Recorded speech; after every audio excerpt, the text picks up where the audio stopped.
4월에는 주님의 이 부활의 기쁨과 함께 회복이라는 이 주제를 가지고 말씀을 전하려고 합니다.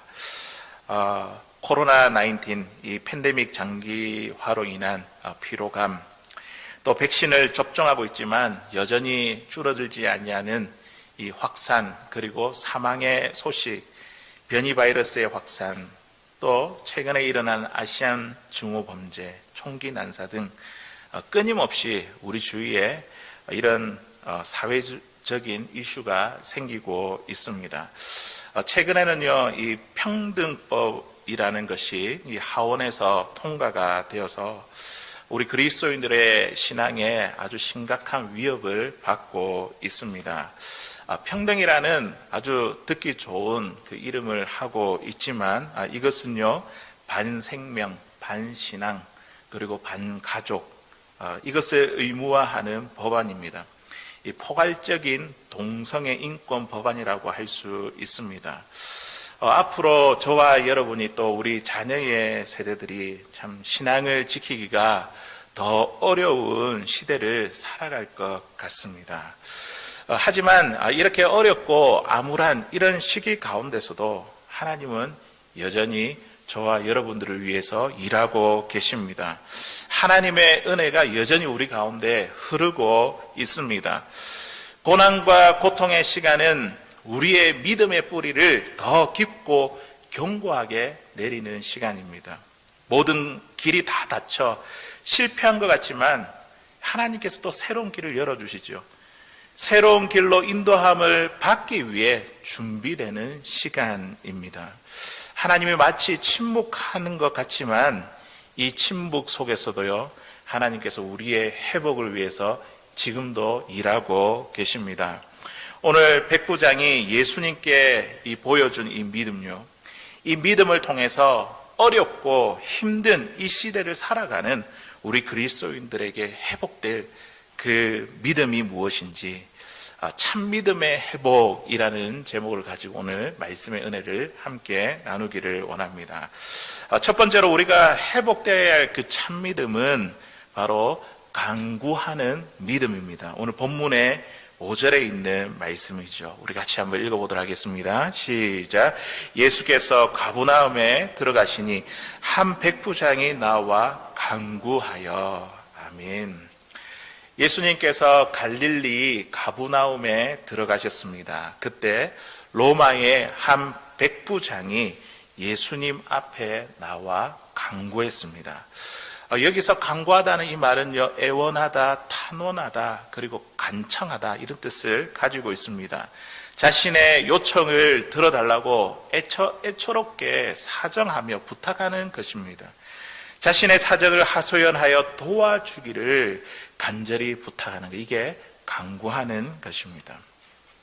로마의 한 백부장은요, 이 100명의 병사를 거느리는 군대 장교로서 제법 권세를 휘두를 수 있는 높은 위치의 사람입니다. 신분이나 지위나 재산이나 어느 것 하나 부족함이 없는 사람이죠. 그때 당시에 이스라엘이 로마의 식민지하에 있으니 오히려 예수님이 이 로마 백부장에게 간청해야 되는 그런 위치에 있는 것 같습니다. 그런데요, 오늘 이 백부장이요, 예수님 앞에 나와서 간구하고 있습니다. 그것도 자신이나 가족의 문제가 아니라 하인의 문제를 가지고 예수님께 간청했습니다. 말이 좋아서 하인이지 엄밀하게 따져 이야기하면 노예죠. 그때 당시에 노예는요, 물건 취급을 받았습니다. 매매가 가능하고, 노예를 부리다가 병이 들고 힘이 없고 쓸모없으면 그냥 버리면 그뿐입니다. 그런데 이 백부장은요, 자신의 이 노예의 치유를 위해 체면과 만사를 다 제쳐놓고 예수님 앞에 나와 간구했습니다. 어떻게 간구했죠? 주여, 내 하인이 중풍병으로 집에 누워 몹시 괴로워하나이다. 이 중풍병은요, 뇌혈관이 막혀서 온몸에 마비 증상을 일으키는 아주 심각한 질병입니다. 종의 입장에서는 몹시 괴로워 예수님께 고쳐주셔야 하는, 예수님께서 반드시 고쳐주셔야 하는 이런 절박한 상황 가운데 있습니다. 하지만 주인의 입장은 어떠합니까? 노예가 죽을 병에 걸렸다 하더라도 그냥 무시하고 넘어갈 수 있는 문제였습니다. 그런데요, 이 백부장은요, 종의 문제를 가지고 와서 자신의 문제와 같이 절박함을 가지고 예수님께 간구했습니다. 종의 아픔을 자기의 아픔으로 여기며 예수님께 고쳐주시도록 간절하게 그렇게 부탁드렸습니다. 오늘 이 백부장의 믿음은요, 다른 사람의 아픔을 나의 아픔으로 생각하고 예수님께 간구하는 믿음입니다. 사랑하는 성도 여러분, 우리 주변에 있는 분들 가운데에 삶의 여러 가지 문제로 인해 고통당하고 있는 이웃들이 있습니까? 혹시 그들을 위해서 우리가 예수님 앞에 나와 우리가 기도하며 예수님께 부탁을 드리고 있습니까? 그분의 아픔을 나의 아픔처럼 절박한 심정으로 기도하고 있습니까?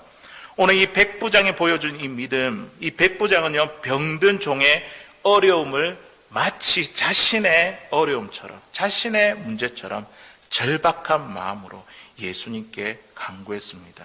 이 믿음이 오늘 저와 여러분들이 회복되어야 할 간구의 믿음인 줄로 믿습니다. 다른 사람의 어려움을 놓고 기도할 때에 그 어려움을 나의 어려움으로 여기고 예수님께서 반드시 해결해 주셔야 한다는 이 믿음의 간구를 드릴 수 있는 사랑하는 저와 여러분들 다 될 수 있기를 주의 이름으로 간절히 소원합니다. 예수님께서 병자들을 치료하실 때 아주 중요하게 보신 것은요, 간구하는 사람의 믿음입니다. 간구하는 사람의 믿음을 보시고 예수님은요, 병자를 치료해 주셨습니다. 간구하는 사람이 병자이든 병자가 아니든 상관이 없습니다. 중요한 것은요, 간구하는 사람의 믿음입니다. 그러므로 우리가 다른 사람을 위해 우리가 기도할 때 참 중요한 것은요, 어떠한 믿음을 가지고 우리가 하나님 앞에, 주님 앞에 나와 기도하는가, 이게 참 우리에게 중요합니다. 중풍병자를 침 상체로 들고 온 네 친구를 한번 보십시오. 예수님은요, 이 네 친구의 믿음을 보시고 이 중풍병자를 고쳐주셨습니다. 어떤 가나안 여인은 딸에게 들린 이 귀신을 쫓아내기를 예수님께 간청했습니다. 부스러기와 같은 은혜라도 나에게 달라며 우리 예수님은 이 여인의 믿음을 보시고 딸에게 들린 흉악한 귀신을 쫓아내어 주셨습니다. 그리고 오늘 이 읽은 말씀의 이 백부장은요, 하찮은 종을 위해 자신의 문제처럼, 자신의 아픔처럼 간구하는 이 믿음을 보시고 종의 중풍병을 고쳐주셨습니다.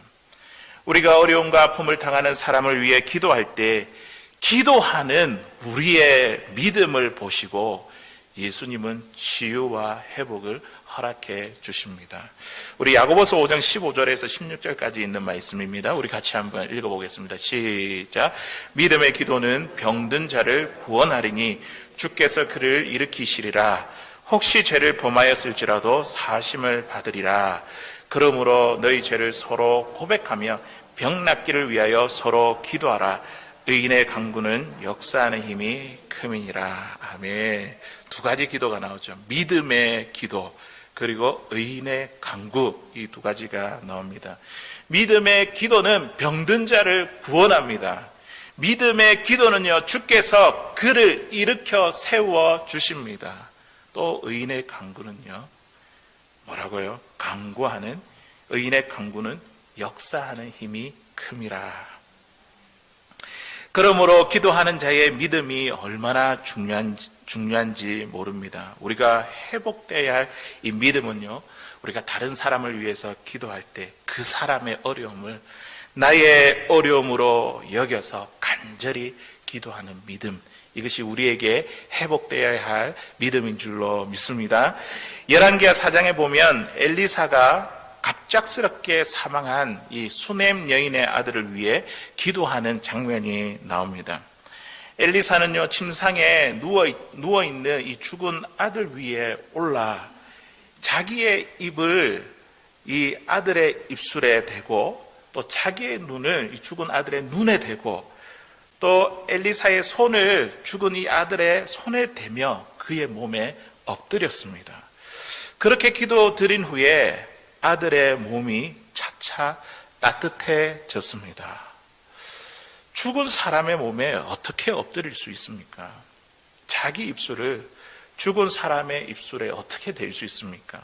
손도 그리고 눈도 어떻게 그렇게 할 수 있었을까요? 아들을 잃은 이 수넴 여인의 고통을 자기의 고통으로 여기지 않는다면 그렇게 기도할 수가 없었을 것입니다. 수넴 여인과 같이 죽은 아들을 진심으로 사랑하는 마음이 없다고 한다면 그렇게 기도할 수 없었을 것입니다. 사랑하는 성도 여러분, 저와 여러분들이 회복되어야 할 이 참 믿음은 무엇일까요? 그것은 바로 다른 사람을 위해 간구하는 믿음인데 그 사람의 어려움을 나의 어려움으로 여기며 절박하게 기도하는 믿음입니다. 저는 매일 이제 9시가 되면 이 약 중독에 빠져 있는 LA에 계시는 어떤 집사님의 아들을 위해 지금 한 2년이 된 것 같아요. 서로 메시지를 주고받으며 함께 기도를 합니다. 저는 그분의 아들을 위해서 기도하지만 그분은요, 기도할 때에 먼저 그분의 아들을 위해서 기도하지 않습니다. 저를 위해서 기도하고 제 목회를 위해서 기도하고 우리 소망교회를 위해서 기도합니다. 그리고 어려운 형편에 있는 이웃들을 위해 기도합니다. 선교사님과 미국과 열방을 위해 기도합니다. 그리고 나서 나중에 자신의 아들을 위해서 기도하고 자신의 가정을 위해서 기도합니다. 이것이 바로 우리가 회복되어야 할 참 믿음이 아닐까요? 다른 사람을 위해서 우리가 기도할 때에 정말 내가 낫기를 간절한 이 마음을 가지고 절박한 마음을 가지고 기도하는 것, 이러한 참 믿음을 회복할 수 있는 사랑하는 저와 여러분들 다 될 수 있기를 주의 이름으로 간절히 소원합니다. 두 번째로 우리가 회복되어야 할 이 참 믿음은 무엇이냐면 말씀의 능력을 기대하는 믿음입니다. 오늘 본문에 있는 8절 말씀인데요, 이 백부장은요 예수님의 말씀, 그 말씀의 능력을 기대했습니다. 우리 8절에 있는 말씀 같이 한번 읽어보도록 하겠습니다. 시작. 백부장이 대답하여 이르되 주여 내 집에 들어오심을 나는 감당하지 못하겠사오니 다만 말씀으로만 하옵소서. 그러면 내 하인이 낫겠사옵나이다. 아멘. 백부장이 예수님께 자신의 그 종을 고쳐주시기를 간구했을 때에 예수님은요 망설임 없이 내가 가서 고쳐주겠다며 대답하셨습니다. 예수님이 직접 오셔서 종의 중풍병을 고쳐주시겠다는데 너무나 잘된 일이 아닙니까? 그런데 오늘 이 말씀에 보니까 백부장은 어떻게 대답을 합니까? 주여 내 집에 들어오심을 나는 감당치 못하겠습니다. 예수님의 방문을 사양하겠다는 것이죠. 그리고는 이렇게 이야기합니다. 다만 말씀만 해주세요. 이렇게 예수님께 요청을 드렸습니다. 백부장이 예수님이 집에 들어오심을 감당치 못하겠다. 이것이 도대체 무슨 말일까요? 예수님이 나의 집에 오시면 대접할 일이 번거롭기 때문에 사양한 것일까요? 백부장의 집이 작고 누추해서 그럴까요? 백부장이니까 아마도 그 집은 분명히 하인도 많고 큰 집을 가진 사람이었을 것입니다. 백부장은 예수님을 자신의 집으로 모시면 이것이 참 가문의 영광이 되고 영광스러운 일임을 잘 알고 있습니다. 그럼에도 불구하고 주님 오심을 감당하지 못하겠다는 것은 우리 예수님이 하나님의 아들이시오 메시아시며 이 예수님을 감히 모실 만한 자격이 없다는 이 겸손한 믿음의 표현입니다. 단지 말씀만 해 주십시오. 온 세상의 주인이신 그 예수 그리스도 주님의 말씀이라고 한다면 능치 못함이 없는 이 말씀의 능력을 믿고 기대했기 때문입니다. 백부장은 예수님이 누구인지 알았습니다. 단순히 목수의 아들, 이스라엘의 선지자, 말씀을 가르치는 선생님, 이런 분이 아님을 이 백부장은 알았습니다. 예수님은 하나님의 아들이시요 메시아시며 온 세상을 다스리시는 주가 되심을 알고 믿었습니다. 이 백부장의 믿음의 고백을 한번 들어보십시오. 이렇게 이야기합니다. 자신처럼 백부장만 되어도 부하에게 명령을 내리면 이렇게 그 명령에 복종하는데, 하나님의 아들이신 예수님이, 온 세상의 주인이신 예수님이 말씀만 하시면 어떤 질병도 꼼짝 못하고 절대 복종할 수밖에 없습니다. 그렇게 믿었습니다. 주여 단지 말씀만 하옵소서. 백부장의 믿음은요, 예수님의 말씀의 능력을 기대하는 믿음입니다. 사랑하는 성도 여러분, 저와 여러분들에게 회복되어야 할 믿음은 무엇입니까? 저와 여러분들이 말씀의 능력을 기대하고 있습니까? 우리가 얼마나 많은 말씀을 읽고 들으며 사는지 모릅니다. 그런데 그 말씀이, 들었던 말씀이, 읽었던 말씀이 우리의 삶 가운데 능력으로 나타나고 있습니까? 성경을 아무리 많이 읽고 외운다 하더라도 하나님의 말씀의 능력이 나타나지 않는다는 것은, 우리가 말씀을 읽을 때 이 말씀을 하나님의 말씀으로 대하지 않기 때문입니다. 하나님의 말씀을 읽을 때에 우리의 삶의 변화를 위한 말씀으로 읽지 않기 때문입니다. 말씀의 능력에 확신하지 못하기 때문입니다. 우리가 말씀을 읽지만 사실 말씀이요, 우리의 삶을 읽습니다. 말씀을 통해 우리의 삶이 읽혀집니다. 나의 못난 모습을 보게 되고요, 부족한 모습, 죄로 얼룩진 모습을 보게 됩니다. 그러면서 하나님께 회개합니다. 소망이 없던 우리가 말씀을 통해 하나님께서 나에게 주신 약속 때문에 담대함과 용기를 얻게 됩니다. 두렵고 답답한 마음에 사로잡혀 있을 때에 하나님의 말씀이 우리에게 위로와 평안을 주십니다. 슬픈 마음에 기쁨을 얻습니다. 무엇이 옳고 그른지 우리가 알지 못하고 분별력을 잃어버렸을 때에 하나님 말씀은 우리에게 분별력을 주십니다. 그동안 방황하고 잃어버린 삶의 목표와 방향을 찾게 하십니다. 말씀을 통해 예수님의 인격과 성품을 닮아가게 하시고 우리의 믿음이 더욱더 성숙해져 갑니다. 히브리서 4장 12절에 있는 말씀인데 우리 같이 한번 읽어보도록 하겠습니다. 시작. 하나님의 말씀은 살아있고 활력이 있어 좌우에 나 있으면 어떤 검보다 예리하여 혼과 영과 및 관절과 골수를 찔러 쪼개기까지 하며 또 마음의 생각과 뜻을 판단하시나니. 아멘. 하나님의 말씀에 능력이 있습니다. 살아있고 활력이 있다는 것은 이전 성경에 운동력이 있다고, 움직입니다. 하나님 말씀이 우리 삶 가운데 임하면 우리의 영과 우리의 혼과 우리의 마음을 찔러 쪼개기까지 하며 우리의 마음의 생각과 뜻을 판단하는 말씀. 하나님의 말씀은 능력의 말씀입니다. 오늘 우리가 회복되어야 할 이 믿음은 무엇이냐면요, 바로 이 백부장처럼 말씀의 능력을 기대하는 믿음입니다. 지난 4월 1일부터 제 아내가 저희 누나와 조카와 함께 큐티 모임을 시작했습니다. 매형이 한국에서 이제 목회를 하고 있는데요, 누나가 매형과의 이 관계에 어려움을 느끼고 또 교회 성도님들과도 관계에 어려움을 느끼고 있었습니다. 참 마음이 참 힘든 가운데 있었습니다. 그리고 조카는 어린 나이에 이제 결혼을 해서 두 아이를 이렇게 기르고 있는데요, LA의 시댁에 살면서 몸도 마음도 많이 지쳐 있는 상태였습니다. 하나님께서 저희 아내에게 큐티 모임을 시작하라는 그 마음에 부담감을 주셨습니다. 요즘은 이 줌이 있어가지고 시간과 공간을 초월해가지고 우리가 얼굴을 보면서 함께 대화하고 또 이야기를 나눌 수 있잖아요. 그 모임을 하라는, 말씀 나눔을 하라는 그 부담감을 하나님께 주셨습니다.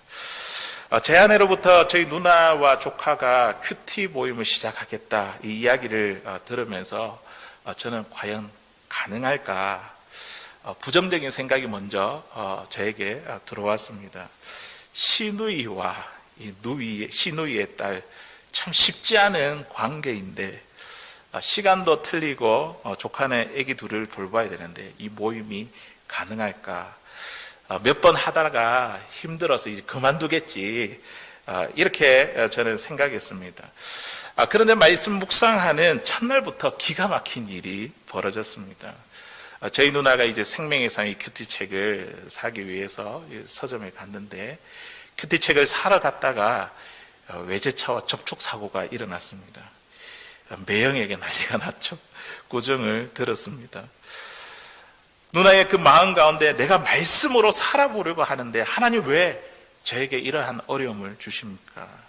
큐티하는 첫날부터 속상한 마음으로 시작하게 되었습니다. 그러면서 하는 이야기가 400만 원짜리 큐티책이래요. 그런 이야기를 하더라고요. 저희 누나는 책값이 얼마인데 하면서 이 책값이 너무 아까워 하루하루 빠지지 않고 말씀을 읽고 묵상했습니다. 저는 이걸 보면서 어떻게 생각했냐면 말씀 묵상의 가치가 얼마나 큰지 알게 하시기 위해서 하나님께서 이러한 일 가운데 상황으로 몰아가신 게 아닐까 그런 생각을 하게 되었습니다. 접촉사고가 걱정이 돼서 누나랑 통화를 하게 됐는데 지난번 이제 고난주간에 묵상한 말씀을 저에게 나누어 주었습니다. 아리마대 요셉을 보면서 아무런 대가를 바라지 않고 예수님께 자신의 새 무덤을 내어주었는데 자신은 늘 대가를 바란다는 그 마음에 감동이 있었습니다. 늘 대가를 바란다는 이야기였습니다. 그리고 예수님은 나에게 아무런 대가를 바라지 않고 나를 위해 십자가를 짓는데 나는 늘 대가를 바라고 수고한 대로 보상이 돌아오지 않으면 주님을 원망하고 불평했던 자신의 모습을 보고 회개했다는 그런 이야기였습니다. 저희 누나는요, 이 은혜 받은 말씀을 갖고 매형과 또 함께 이렇게 나누다 하더라고요. 그리고 매형은 또 말씀을 받은 그 은혜를 들으면서 매형도 은혜를 받고 새벽에 나가서 성도님들과 이 새벽 예배 때 말씀을 나누겠다. 그러면서 두 분이 관계가 조금 회복되었습니다. 상황은 여전히 어려운 가운데 있는데 묵상하는 저희 누나가 그 입술로 고백하는 게 뭐냐면 마음의 기쁨이 있다. 상황은 여전히 좀 힘들지만 그런데 마음에 기쁨이 있다. 이렇게 고백을 했습니다. 이것이 바로 말씀의 능력이 아니겠습니까? 사랑하는 성도 여러분, 우리가 회복돼야 할 믿음은요, 말씀의 능력을 기대하는 믿음입니다. 하나님의 말씀이라고 한다면 능치 못함이 없습니다. 무엇이든지 모든 것들이 다 다스림을 받습니다. 이 백부장과 같이 말씀의 능력을 기대하는 그 믿음이 저와 여러분들 가운데 회복되어야 할 믿음인 줄로 믿습니다. 오늘 우리 3차 큐티 세미나를 합니다. 오후 4시에 합니다. 말씀의 능력을 기대함으로 사모함으로 이 자리에 나올 수 있기를 바랍니다. 큐티 세미나 이후에 앞으로 우리 교회 가운데 이제 큐티 모임이 생겨지고 말씀 나눔 이 모임이 만들어지고 말씀 나눔을 통하여 하나님께서 부어주실 그 왕성한 풍성한 그 은혜를 기대합니다. 은혜의 말씀을 나눌 때마다 하나님의 말씀의 능력이 우리 교회와 또 우리 성도님들의 가정에 그 은혜를 하나님의 능력의 말씀으로 충만히 덮을 것을 기대합니다. 오늘 말씀에 나타난 이 백부장처럼 다만 말씀만 하옵소서. 그러면 내 종이 낫겠습니다.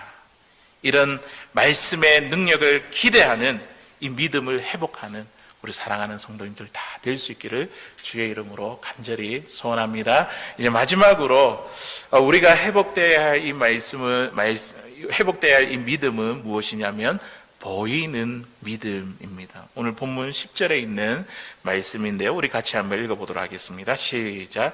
예수께서 들으시고 놀랍게 여겨 따르는 자들에게 이르시되 내가 진실로 너희에게 이르노니 이스라엘 중 아무에게서도 이만한 믿음을 보지 못하였노라. 아멘. 예수님은요, 이 백부장의 믿음을 보시고 놀라워하셨습니다. 그의 믿음을 이렇게 칭찬하셨죠. 이스라엘 중 아무에게서도 이만한 믿음을 보지 못하였노라. 백부장의 믿음을 보셨고 그 믿음을 칭찬하고 계십니다. 그런데 이 믿음이 어떻게 보입니까? 우리의 눈에. 믿음은 보이지 않는 것인데 예수님은요, 사람들의 믿음을 보십니다. 이스라엘 사람들의 믿음을 보셨고 오늘 말씀처럼 백부장의 믿음을 보셨습니다. 믿음은 우리의 눈에 보이지 않지만 이 믿음은요, 믿는 자들의 모습을 통해서 나타납니다. 말과 행동으로 나타나고 믿음의 인격과 성품으로 믿음이 나타납니다. 백부장의 믿음은요, 보이는 믿음이었습니다. 말만 있고 행함이 없는 믿음이 아니라 예수님과 사람 앞에 행동으로 보인 믿음입니다. 사랑하는 성도 여러분, 예수님께서 이스라엘 사람들과 백부장의 믿음을 보신 것처럼 지금 저와 여러분들의 믿음을 보고 계십니다. 우리가 믿음의 말을 하는지 믿음의 행동을 하는지 주님은요, 우리의 믿음을 보고 계십니다. 예수님은 우리의 믿음을 보고 놀라워하시며 감탄하십니다. 사람들은요, 예수님이 일으키시는 기적을 보면서 놀라워하고 감탄하잖아요. 그런데 우리 예수님은요, 저와 여러분들의 믿음을 보시고 놀라워하시고 감탄하십니다. 우리가 회복될 이 믿음은요, 바로 보이는 믿음입니다. 누가복음 18장에 보면 한 과부와 불의한 재판장의 비유가 나옵니다. 한 과부가 재판장에게 찾아와서 자신의 원한을 풀어달라고 요청합니다. 재판관은요, 이 여인이 요청하는 그 원한에 대해서 무시하다가 너무 자주 찾아와서 번거롭게 하니까 괴로워서 그 여인의 원한을 풀어주었습니다. 그러면서 예수님께서 하시는 말씀이 무엇이냐면, 하물며 밤낮 부르짖는 택한 자들, 택한 백성들의 그 원한을 풀어주지 아니하겠느냐. 예수님이 그렇게 말씀하셨거든요. 여인과 같이 우리의 문제를 가지고 하나님을 찾는 믿음을 보여라. 주님께서 그런 말씀이죠. 누가복음 18장 8절에 보니까 이렇게 말씀합니다. 우리 같이 한번 읽어보도록 하겠습니다. 시작. 내가 너희에게 이르노니 속히 그 원한을 풀어주시리라. 그러나 인자가 올 때 믿음을 보겠느냐 하시느니라. 아멘. 우리 주님께서 무엇을 보신다고요? 주님께서 다시 오실 때 무엇을 보시겠다 말씀하십니까? 저와 여러분의 믿음을 보시겠다, 그렇게 말씀하셨습니다. 우리의 문제를 가지고 끈질기게 간절하게 하나님을 찾고 하나님께 구하며 문을 두들기며 움직이는, 행동하는 이 믿음을 보시겠다고 주님이 말씀하셨습니다. 독일의 개신교 교회 목회자이자 신학자인 이 본회퍼에 대해서 들어보셨습니까? 그는요, 미국에서 21세의 젊은 나이로 박사학위를 받고 또 24세에 교수 자격 논문까지 통과한 장래가 촉망되던 신학자였습니다. 그런데 그는 이 독일의 히틀러에 맞서 저항함으로 교수형으로 하나님의 부름을 받았습니다. 비록 39년의 짧은 생애를 살았지만 그가 남긴 이 삶의 영향력은요, 결코 작지 않습니다. 이 보네퍼는요, 독일에서 고백교회를 세우고 그리스도인의 양심을 가지고 정부의 저항 운동을 벌였습니다. 미국에 있던 보네퍼 친구들은 그가 참 위험한 상황에 놓여 있잖아요. 그러니까 그를 구하기 위해 미국에 데려올 방도를 찾았습니다. 그 가운데 한 가지가 뉴욕에 있는 유니온의 내적 고투가 시작되었습니다. 유니온 신학교의 숙소를 잘 때나 사람들을 만날 때나 어디에 있든지 위험에 처해 있는 이 독일과 그곳에 두고 온 그리스도인들의 형제를 생각했습니다. 그러는 가운데 디모데후서 4장 9절에 있는 말씀을 읽는데, 이 말씀을 보면 바울이 디모데에게 너는 어서 속히 내게 오라, 그 말씀과 또 21절에 있는 말씀을 보니까 너는 겨울 전에 어서 오라, 한 번 더 디모데에게 당부하는, 이 부탁하는 이 말씀을 읽고 그가요, 머물고 있던 이 뉴욕을 떠나 다시 독일로 돌아왔습니다. 신학교 교수로 학문을 연구하고 학생들을 가르칠 수 있는 이 좋은 기회가 있는데 그것을 버리고 독일 행으로 선택한 것은 하나님의 말씀을 글로 읽은 것이 아니라 하나님께서 독일로 부르시는 하나님의 말씀으로 읽었기 때문입니다. 결국 이 보네퍼는요, 히틀러 암살 음모에 가담했다는 이유로 처형을 당했습니다. 보네퍼는 말로만 어려움에 빠져 있는 형제들, 조국을 사랑한 것이 아니라 그의 믿음을 통해 사람들에게 그리고 예수님께 자신의 믿음을 보여드렸습니다. 우리가 회복되어야 할 믿음, 보여드려야 할 이 믿음이 아닐까요? 하나님의 말씀이 우리 가운데 역사하면 우리가 이 세상 가운데, 우리를 두렵게 하는 이 세상 가운데서도 담대하게 행동하는 믿음을 보이는 삶을 살게 하실 줄로 믿습니다. 사랑하는 성도 여러분, 우리가 믿음을 보여주는 삶을 살아가고 있습니까? 우리 주변에 있는 이웃들에게 행동으로 우리 믿음을 보여주고 있습니까? 혹시 우리 주변에 내가 예수님을 믿는 사람인 것을 잘 모르는 것은 아닙니까? 예수님을 내 인생의 주인으로, 주님으로 믿는 믿음이 있다고 한다면 우리는요, 이 말과 또 행동이 자연스럽게 우리의 삶 가운데 이 믿음의 모습이 나타나게 되어 있습니다. 예수님 닮은 인격과 성품이 자연스럽게 우리의 삶 가운데 드러납니다. 우리의 믿음을 이 어두운 세상에서 우리는 숨길 수가 없습니다. 어떤 분은 고난 가운데서도 넘치는 감사를 통해 믿음을 보입니다. 또 어떤 사람은요, 이웃을 사랑하는 삶을 통해서 믿음을 보입니다. 또 어떤 사람은요, 굳은 일을 마다하지 않고 묵묵히 감당하는 모습을 통해 예수님을 믿는 믿음을 보입니다. 또 어떤 사람은 자기의 것을 포기하면서도 예수님의 의를 드러내는 믿음을 보입니다. 또 어떤 분은 진실하게 예배를 드림으로 주님께 믿음을 보입니다. 또 어떤 분은 기도에 힘쓰는 모습을 통해서 영혼을 사랑하는 전도의 열정을 통해 믿음을 보입니다. 우리가 어떤 삶의 형태로든지 예수님이 놀라워하시는 보이는 이 믿음을 회복할 수 있는 사랑하는 저와 여러분들, 우리 성도님들 다 될 수 있기를 주의 이름으로 간절히 소원합니다.